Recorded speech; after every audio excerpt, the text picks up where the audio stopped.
Hello, everyone. Fred Von Comica here. You can call me VK.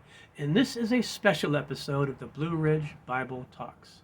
Welcome to my backyard. Well, it's actually my front yard, but that doesn't matter. It's the Friday before Christmas, and I want to tell a Christmas story. Actually, to see if we can dispel a little certain myth about the Christmas story. And in order to do that, I want to take you to the Philippines.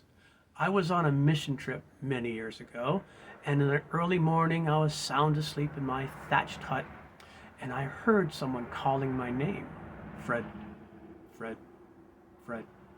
And it took a while to realize it's someone snorting. Yeah. A big honkin' pig underneath the house. Now you might be wondering, what was a pig doing under the house? Well, that was where people kept their animals in that village in the Philippines. Many villages like it throughout the world, certainly in ancient Israel to this day. It's just normal. The animals are down there and everybody else is in the upper room, also known as the kataluma. That is the word that Luke uses. So, Mary and Joseph, they come to Bethlehem, and as the myth goes, they don't know a soul, and the mean innkeeper won't let them in, and they have to try to find a barn somewhere, and they finally do, and that's where baby Jesus makes his entry. Well, not really. First of all, Joseph is from the tribe of Judah, the family line of David. Bethlehem is David's birthplace. Bethlehem is Joseph's ancestral home. So Joseph takes his new bride, his very pregnant bride, and he takes her to hometown for the census. Are you telling me they don't know a soul? Of course not. And they go to the ancestral home, but guess what? There is no room in the kataluma. Now, kataluma can mean inn, but it can also mean upper room. And that's the way Luke uses it later in this gospel and also in the book of Acts.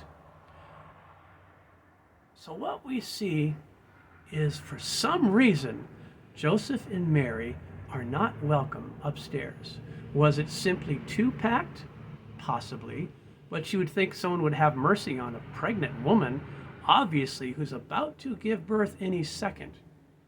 Maybe it has something to do with another part of the story that is not a myth.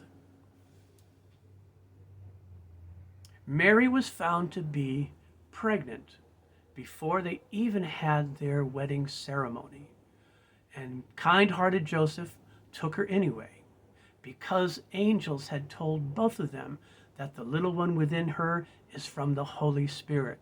This is a miracle of God, and Mary is to give birth to the Son of God. But nobody else knows that. Come on, we know where babies are from. No, you and your little tart, you're not coming up here. You go downstairs where the animals are. All right, a little bit of conjecture, but it fits. But I want you to think about how that would have played out, what Joseph and Mary would have thought about that. Well, let's go back to the Philippines again. So here I am with a few of my missionary friends. We come into this village and they have a place for us to stay, a place to sleep, a little bit of shelter. And what if they were to say, hey, you guys can sleep downstairs with the pigs? That would have been a major insult, as it had to have been to Mary and Joseph. Go down there and sleep with the cows and the camels and the bulls and whatever else is down there, and certainly one little gray donkey, as the song goes. But that's where Jesus is born. He is born under a cloud of illegitimacy, of sin. His adulterous mother, his befuddled father, adoptive father. So things are not working out well. Things are not starting well. There's much more to the story, but we need to move on for a second.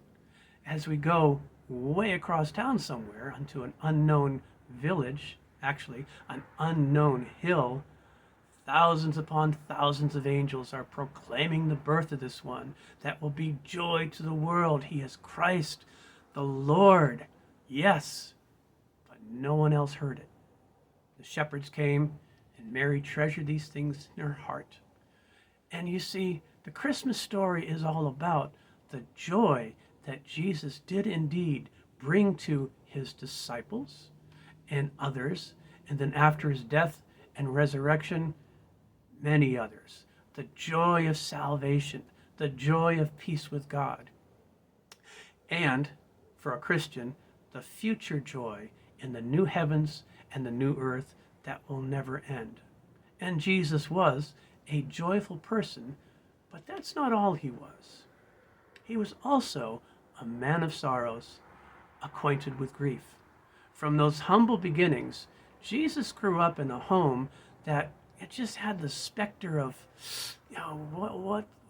why are you talking about my mother that way? Could Jesus tell people? Did Jesus tell people? Well, he did in the temple when he was 12 years old. Didn't you know I had to be about my Father's business? But you see, that stigma of illegitimacy ran throughout his life, and in arguments with people, his opponents would bring up, well, we know who our Father is. Jesus knew what it was to be rejected, to be hated, to be ostracized. And even his own disciples, at the point that he needed them most, one betrayed him, one denied him, all of them fled. And Jesus went to that cross all by himself and cried out in the words of Psalm 22, my God, why have you forsaken me? Jesus identifies with the God-forsaken. He identifies with the lonely, the hurting, those who just don't like this time of year at all because it brings back far too many memories, not good ones. Well, Jesus knows what that's like, and he also offers a total inward cleansing and the beautiful joy of salvation and peace with God. You see, that is what the Christmas story is all about.